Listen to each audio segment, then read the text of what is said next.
आज की बड़ी डेवलपमेंट यह है कि कल पाकिस्तान की फौजी अदालतों की जानिब से 25 अफराद को 9 मई के वाकयात में सजाएं सुनाने का ऐलान किया गया और 24 घंटे से भी कम वक्त के अंदर उसके ऊपर यूरोपीय यूनियन ने बाकायदा तौर पे एक घंटी बजाई है। अब उसको खतरे की घंटी कहना चाहते हैं, क्या कहना चाहते हैं? हुआ ये कि जो यूरोपीय यूनियन के सफीर हैं उनकी जानिब से बाज़ाब्ता आज एक बयान जारी किया गया, जिसको यूरोपीय यूनियन के जो पाकिस्तान में सफीर हैं खातून, उनकी जानिब से रिट्वीट भी किया गया और उसको अब इंटरनेशनल मीडिया भी रिपोर्ट कर रहा है। और यही बातें हम कर रहे थे कि ये सजाएं आप सुना भी सकते हैं और जाहिर है कि पाकिस्तान के हवाले से तो आप कहेंगे कि देखिए हमने इंसाफ कर दिया है, लेकिन आलमी दुनिया को जस्टिफाई करना बहरहाल अपनी जगह के ऊपर एक चीज था।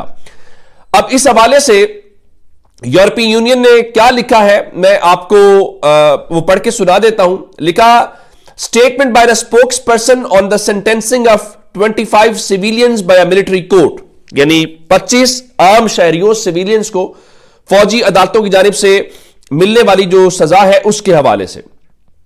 अब सबसे पहला लिखा था, European Union notes with concern the sentencing of 25 civilians by military court on 21 December in Pakistan. Number 1 जो उनकी स्टेटमेंट है उसके ऊपर उन्होंने तशवीश का इजहार किया है, कंसर्न का इजहार किया है जो कुछ हुआ है।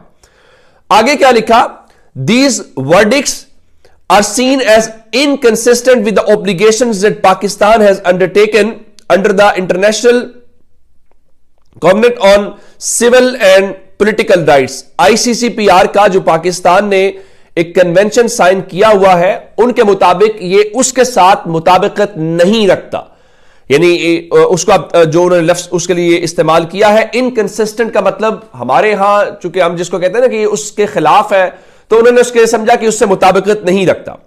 इन line with article 14 of ICCPR, every person is entitled to a fair and public trial in a court that is independent, impartial and competent। उन्होंने वो जो कन्वेंशन है आईसीसीपीआर का उसके आर्टिकल 14 का हवाला दिया है कि उसमें हर शख्स को यह हक हासिल है कि उसका शफाफ और पब्लिक यानी अवामी सतह के ऊपर ओपन ट्रायल जिसको हम कहते हैं, और एक ऐसी अदालत की जानिब से जो आजाद हो, जो गैर जानिबदार हो और जो कॉम्पिटेंट हो। अब इसमें जो इमरान खान का भी कल इसके ऊपर रद्देमल था वो यही था कि आप खुद ही जज, आप खुद ही ज्यूरी नहीं बन सकते।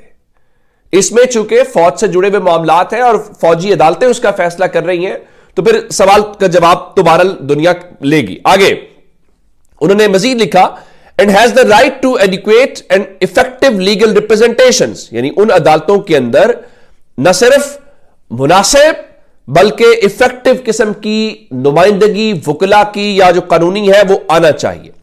अब मजीद लिखा, it also stipulates that any judgment rendered in a criminal case shall be made public.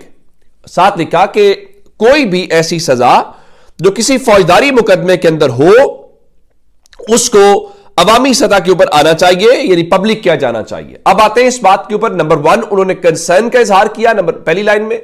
दूसरी लाइन में उन्होंने हवाला दिया आईसीसीपीआर का और कहा कि आर्टिकल 14 के हवाले से ये रिक्वायरमेंट्स है। अब इसके बाद हो क्या सकता है या उनका कंसर्न क्या है या वो क्या सोच रहे हैं वो उन्होंने आगे लिखा है। लिखा, under the European union's generalized scheme for preference plus, यानी GSP plus, beneficiary countries including Pakistan have voluntarily agreed to implement effectively 27 international core conventions including to ICCPR in order to continue benefiting from GSP plus status।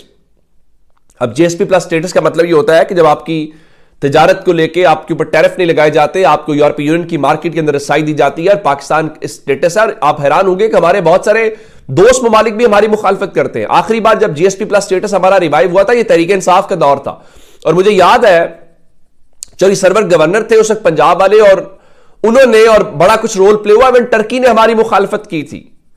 तो अब उस सिलसिले में उन्होंने ये लिखा है कि जो यूरोपीय यूनियन की स्कीम है जिसमें जीएसपी प्लस स्टेटस जो ममालिक हासिल करते हैं जिसमें पाकिस्तान भी शामिल है, उन्होंने 27 कन्वेंशन के ऊपर वॉलंटरली का मतलब यह होता है कि खुद से, जिसमें आपको कहा नहीं गया था, आपने उन कन्वेंशन के ऊपर साइन किए हुए हैं या उन कन्वेंशंस के ऊपर आपने सब करना है, तो जनाब अब इस हवाले से अब आप क्या उनको जवाब देंगे? और इसको बीबीसी ने भी ऐलान किया है और आपने रजामंदी से ये सब कुछ किया हुआ है, रजाकराना तौर पे, वॉलंटरीली जिसको हम कहते हैं।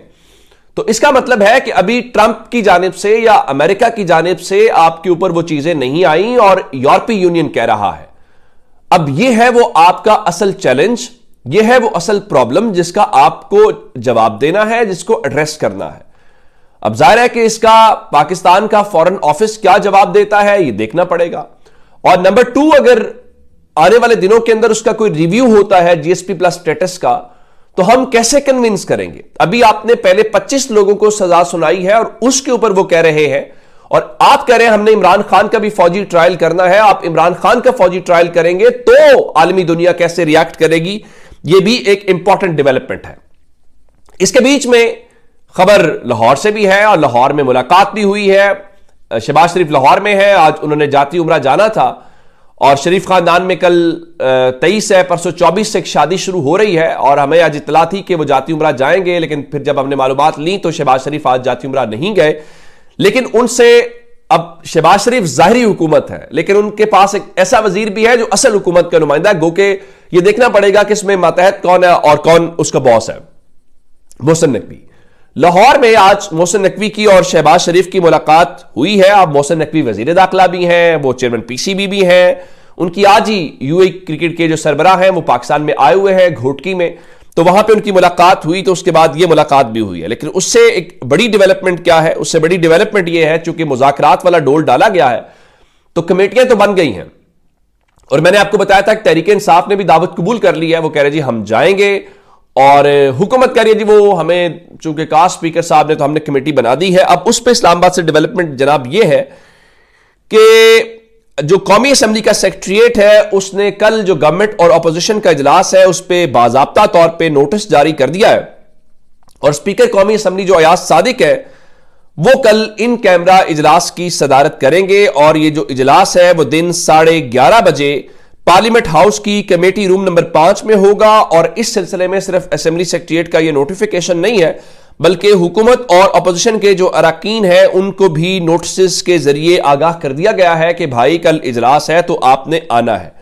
लेकिन बात वही है कि इसमें से निकलना क्या है, आप क्या ऑफर कर सकते हैं? वो तो 5000 सियासी कैदियों की रिहाई मांगेंगे, इमरान खान की बात करेंगे और आप कहते हैं कि इमरान खान की रिहाई का ऑप्शन टेबल पे मौजूद ही नहीं है। तो खैर कल से आप देखते हैं कि इसमें से क्या निकलता है। अपना बहुत सारा ख्याल रखिएगा। खुदा हाफिज।